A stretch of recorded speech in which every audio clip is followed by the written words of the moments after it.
Še posebej uspešne so bile letos, ko so z državnega prvenstva domov odnesle skoraj 30 medalj. Na državnem prvenstvu je skupina junior, naša najstarejša skupina, osvojila naslov državnih prvakinj.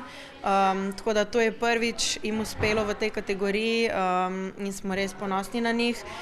Tudi mlajša skupina, skupina kadet, je že tretje leto zapored osvojila stopničke. Tudi evropsko tekmovanje je bilo za njih najuspešnejše do sedaj, saj so na Češkem kar 10-krat stale na zmagovalnem modru.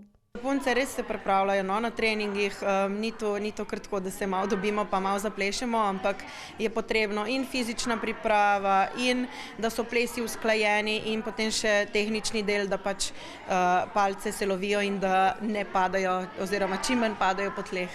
V društvu je ta čas 65 mažoret v 4 skupinah, trenirajo pod vodstvom 6 trenerk. Pomembno je, da uživaš v plesu, da rada hodiš na treninge, da spoznaš tudi kakšne nove prijateljice, da se z njimi povežeš in da potem tudi, ko plešeš, ti je v bistvu užitek z njimi plesati oziroma s to skupino.